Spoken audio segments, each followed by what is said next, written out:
think David is probably more the visionary on this one, but we're now live. So just go with it. We're live. Okay, awesome.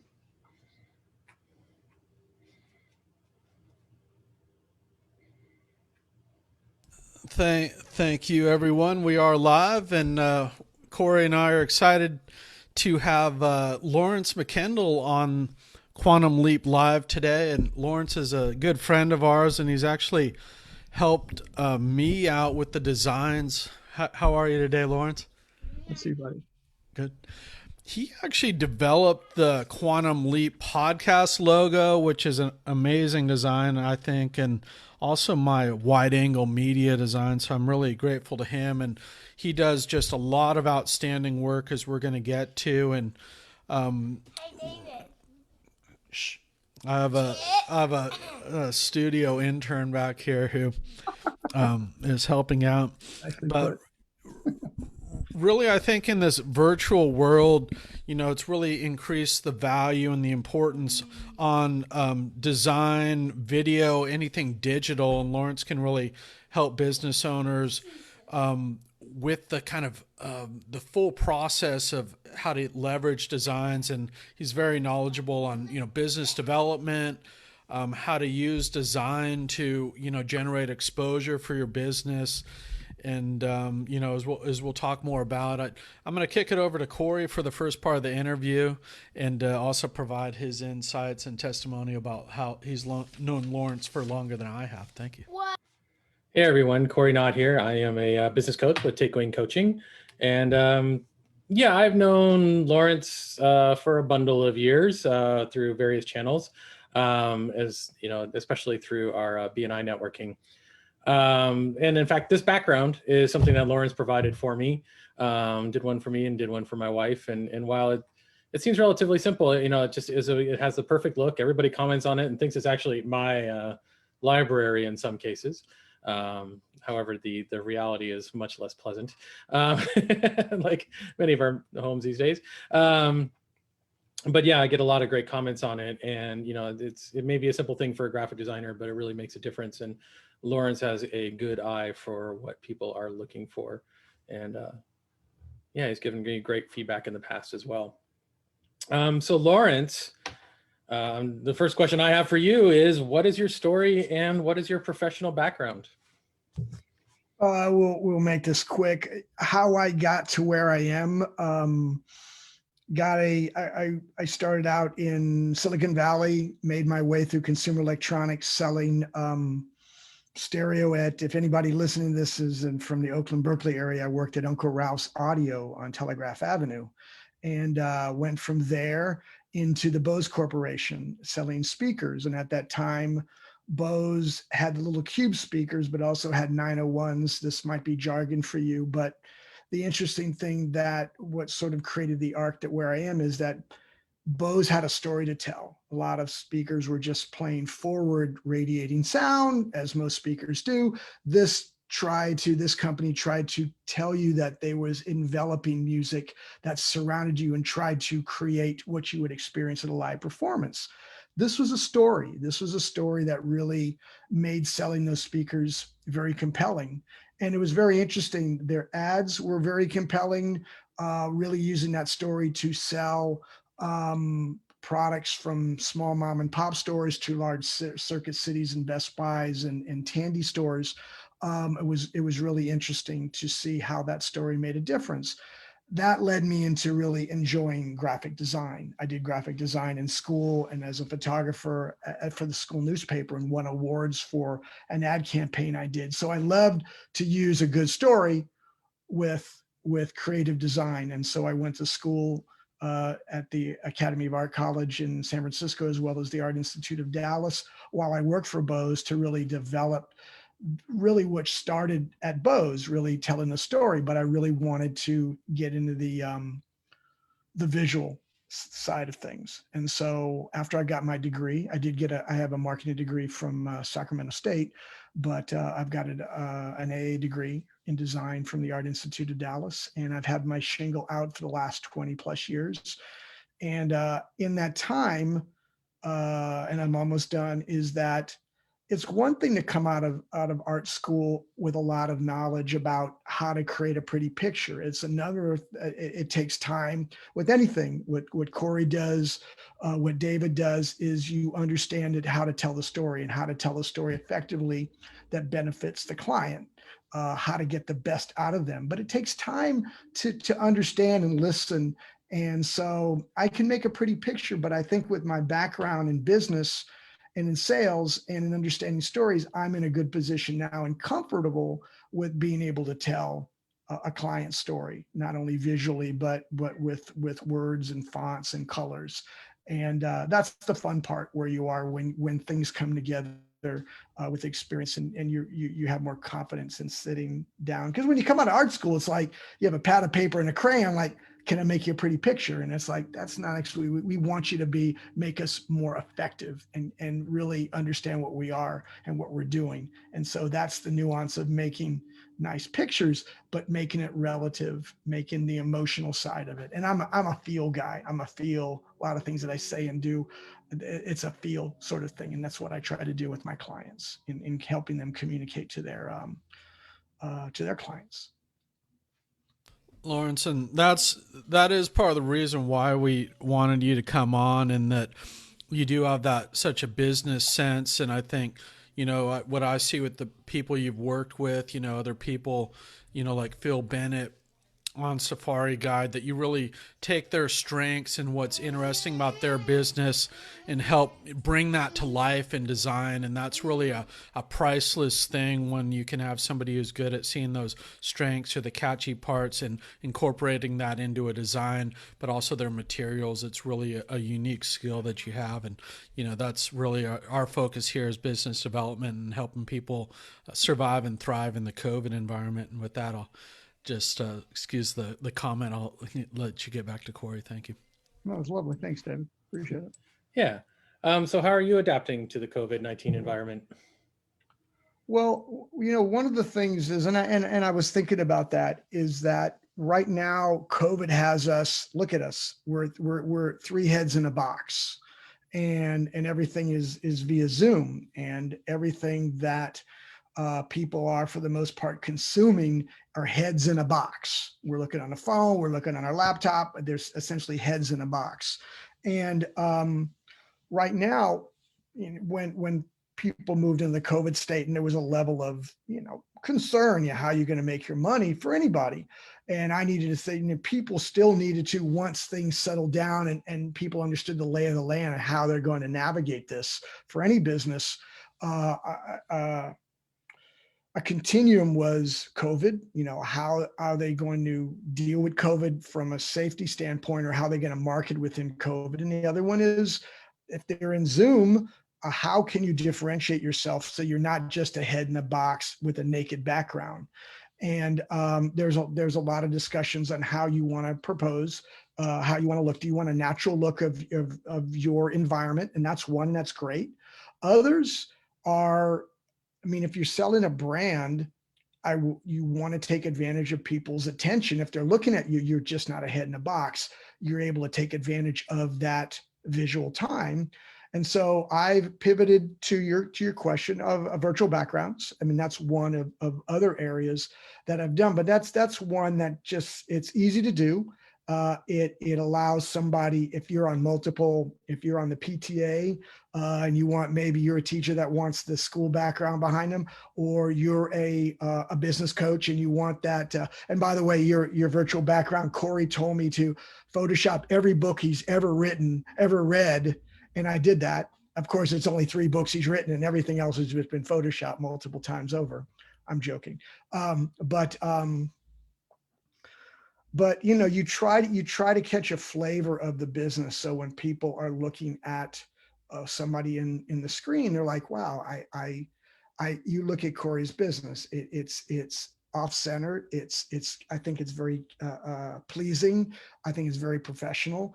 And you want people to go, wow, I want to reach out and engage with this person. Or, you know what? I get what he does. And it builds on the brand. Is it the be all end all of a brand? No, but it is part of the storytelling. It builds on Cory's professionalism, it builds on the message. It builds on, which I love, is take wing, and soar. And I was able to get some of those elements as well. So that's how I've pivoted. Virtual backgrounds is one of those areas. Yeah, I'd just say that background puts a lot of those backgrounds with the bookcases on CNN to shame elsewhere. So I really think that's a top quality background. Yeah, I even fixed a few things that stood out for me. It was great. So what benefits do you provide to your clients? And I think you have some things to show us, in fact. So yeah, well, one of the things that sort of taken me, it's very interesting. One, I'll go on a slight tangent and come back to your point, is when you go to an art show and you walk into any particular artist, they normally have the arc of their career. It starts out with a classic, maybe a sculptor, a classic design of a human form, and it goes down to something that's almost like a stick with a dot on it that represents a woman. So you can see the arc of an artist as they're moving. And right now, I think I've got some of that. Less is more is the key. And what I try to do with my clients is, so let me come back to my point, is I like trying to find, if you ever watch a Seinfeld story, there's an arc of a story. And I love to have an element of somebody's business in the design, ideally. And so we'll go to screen share and I'll take you through some of these designs. What do I offer my clients? I like to think that I've taken the time to listen to what they've done and really capture some elements of it. So we'll go through, let me see, screen share. Can you see those? Can you see? Let me see. Yeah, we got you. Okay, we got that. We got share. So do you see the screen? Am I on? Okay, good deal. So I want to go with some of my healthcare people. Right now, I talk about that I'm a feel person. Is you want to keep, this is an ADD coach, and the mind is always racing with clients. I can say I have ADD. And this is why I'm the creative person. And this particular graphic really spoke to me in looking at a Celtic weave. And as you can see, I did a two-tone color that the eye would move throughout the design and come back to artful coaching. And this is something in talking with the client and understanding what their clients are, who our clientele can be, is where they think. We came up with this particular design. Now, this is I'm not showing you all the logos I provided her before we came up with this one, but this were several iterations before we came down to this one to give you what I do, connecting with my clients and come up with another product. This is a Pilates coach who, as you can tell, I love script fonts. It really captures an emotion, movement. Ease was the name of her company, but she wanted a handwritten, a single line drawing that captured the movement of a key pose. And this took me several weeks to do script. You really get down to the single line drawing. I used to do this a lot in art school, but I finally came down with one after sheets and sheets and reams of paper one, and we're able to connect this. But this was a very collaborative effort when Ann Maudsley, a former BNI member, and this was very collaborative with her tagline. This is a rough idea of what she wanted to, and then she says, "Please go at it," and I think she's very, very pleased with it. Another along the lines of healthcare, which has an emotion, was a therapist. Renee Miller came, an old card that had some trees on it, and I did a very stylized version of it. And this is what happens when we move it into a card setting. We have a nice look and feel and emotional touch to this. And this is where you sort of create the arc of the logo into the printed form.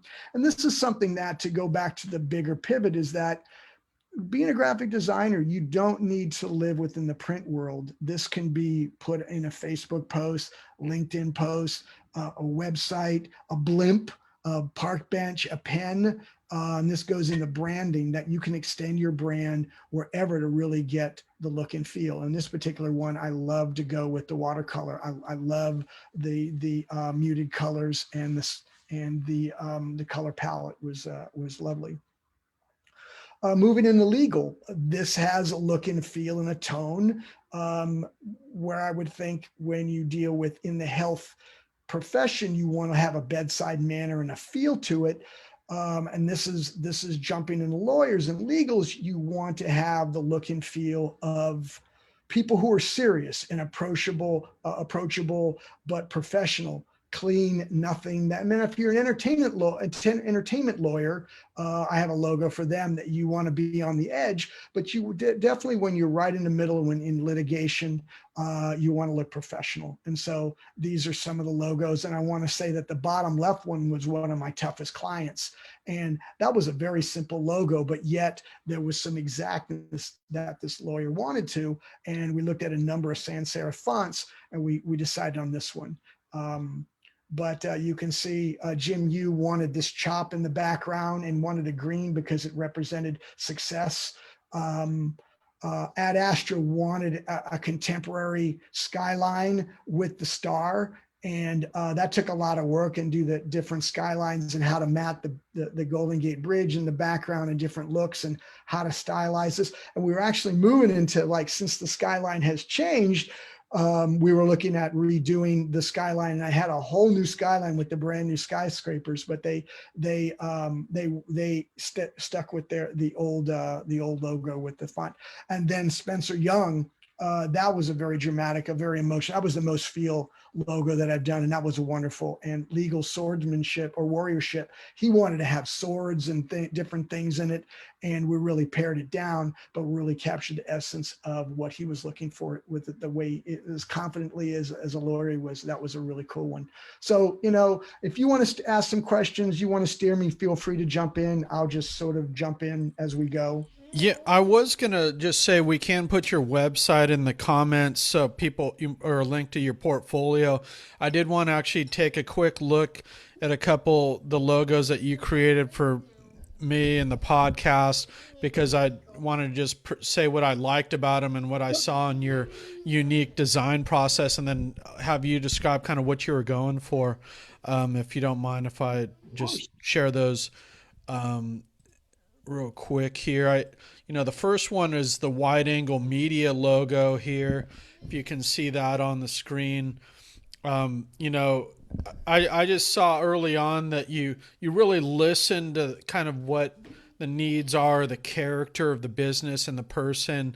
And, so this is something you produced, and I really love the eye. I know we had a debate. We had a version of this without the eye, but that adds such a kind of an emotional reaction to it. So I was just going to see if you might just take us through your thinking with this, and I apologize for the 5-year-old in the background.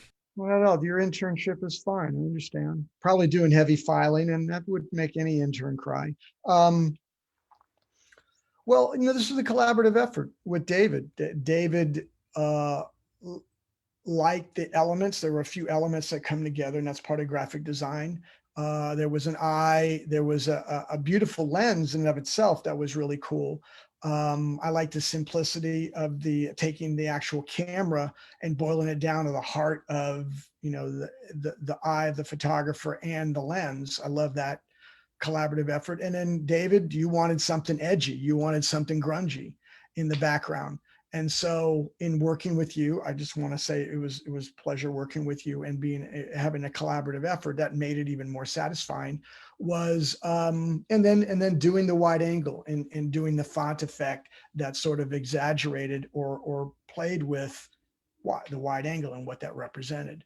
So less is more. I wanted the lightness, which is nice, is the lightness of the upper with sort of the heaviness and the grunginess of the, and that's a frying pan. That's a high res frying pan in the background. I love the scraped metal that I matted together. So no, I mean, it was something that represented you. I mean, this is what you were calling for. This is the direction and look and feel you wanted.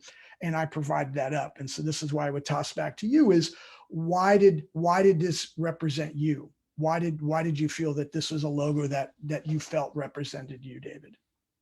Yeah, and we had this debate, versus like kind of like whitewash corporate versus something that's edgy. And I think as a small business owner, one of the nicest things is that we can actually be ourselves. And, I have kind of, having a bit of edge. And, I love this kind of grunge appeal that we don't have to be all things to all people. We just be who we are and you take it or leave it. So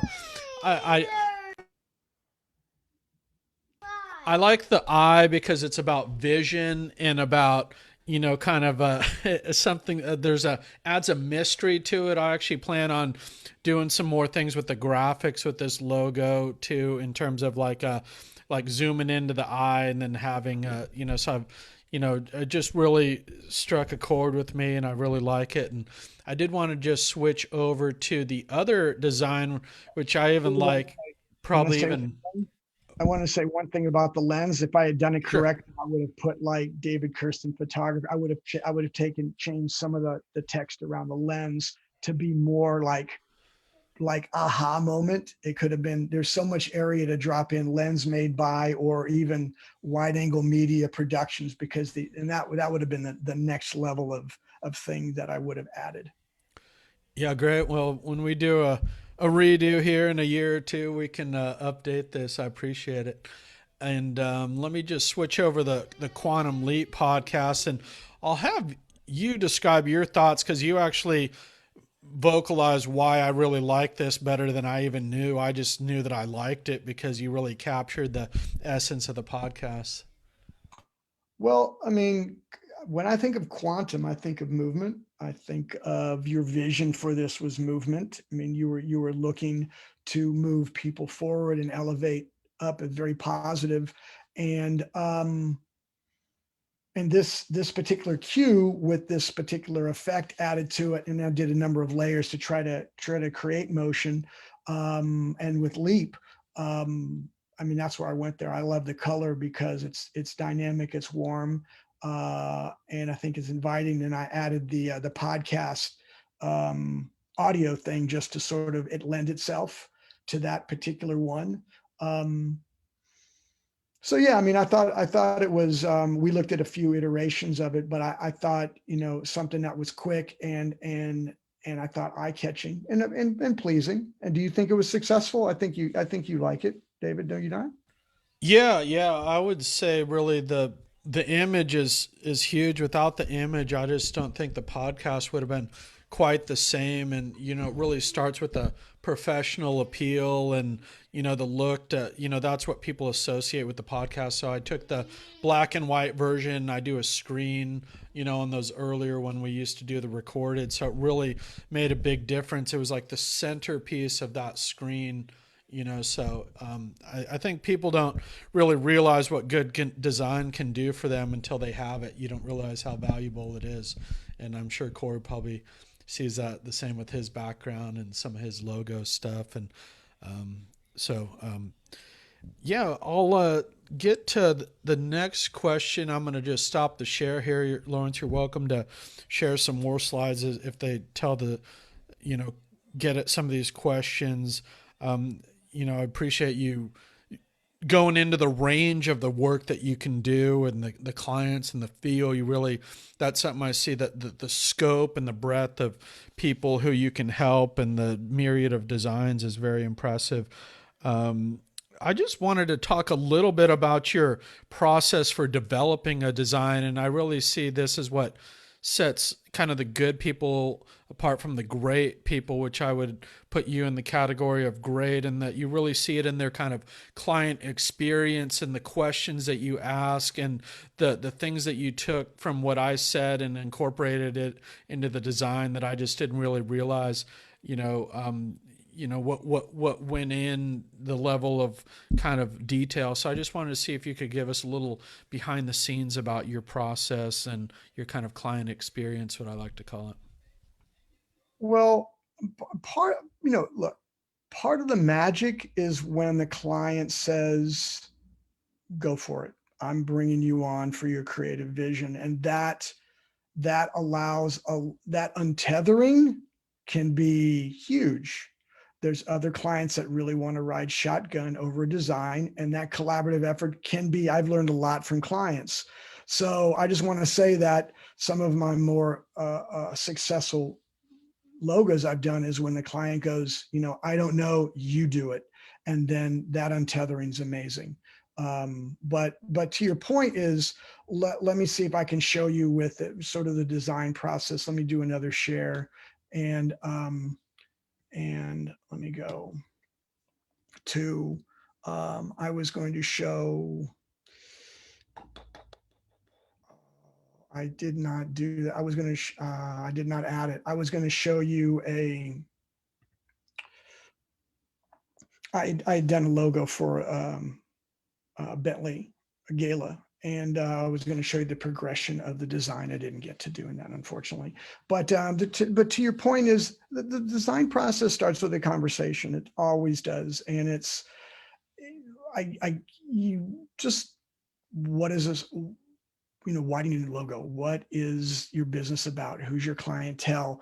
And I listen for the feel moments of the situation. And after a while, after a conversation, all the triteness goes away and you really start getting into the heart of the matter, where the person's, where they are. And so I was talking to a guy who is a personal trainer, and his tagline had strength all over it, but in a half hour, 20-minute conversation, strength came nowhere in the conversation. I said, I have to tell you, you've got strength in your tagline, but you waxed poetic for 20 minutes and strength came up at no time. These are the things that you were very passionate about. It's like, I didn't know that. I said, well, I just want to let you know. And so these are the things when you're talking to clients, when they really get into like, I want a logo, I want to hire you, or I'm looking for somebody to really capture where I want to go. These are the conversations you have. And, or like Cory's brand, I did not do that logo. I love it, but Take Wing Coaching and SOAR has all the makings of like, you can hit a home run all day with the different things. All your programs you're doing are like right for great branding. And these are the things where you go like, I'm glad that you got a designer to help you go. I mean, and these are the things when you get a client that has a juicy product that goes like, go for it. You can just go, great. I can be that designer and really take off with their messaging and their look and feel. So that's part of the conversation. It starts with a conversation. There's not a heavy hand to it. And hopefully they allow you to go, thank you for listening, go run with it.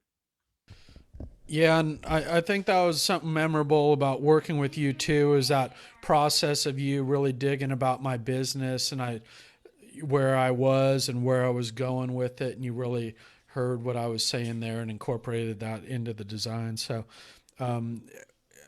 we are just about at time, but I had one more question for you about... Let me just say one other thing, David, just quickly. Sure.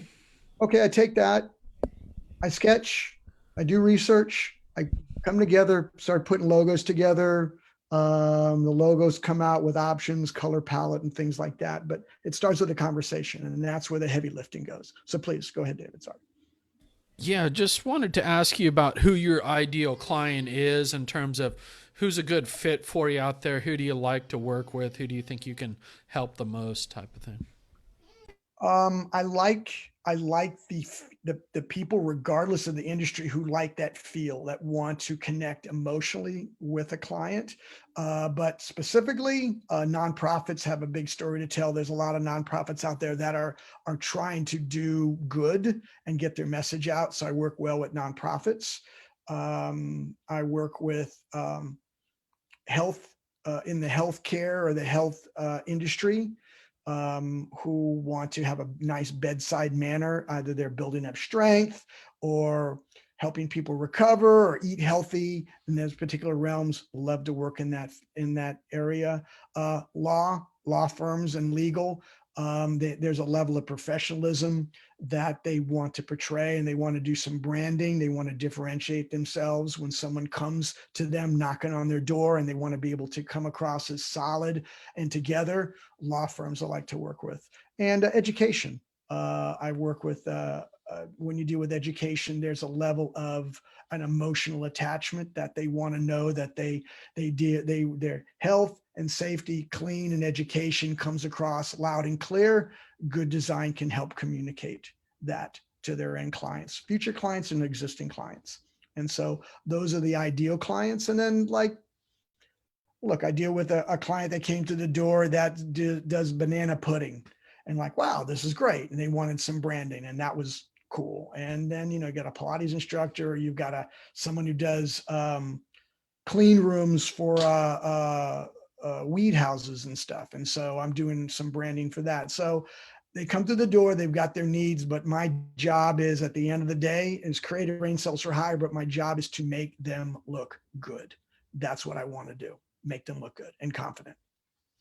Great. Well, thanks, Lawrence. I did want to ask Cory if he had any closing remarks or comments or questions for Lawrence before we sign off here. Cory, I think you're good. I'm good. Thank you, Lawrence. Yeah. Okay, well, good. Well, we look forward to checking back in with you next year, Lawrence, and keeping in touch with all your great designs. And, we will put the link to your website or your portfolio in the comments below, or if you email that to me, I can also pop it back in the comment section when I revise that based on this interview. So thanks a lot for coming on. We look forward to seeing what you produce next. Hey, thanks, Sean. Appreciate the time. Happy Thanksgiving too.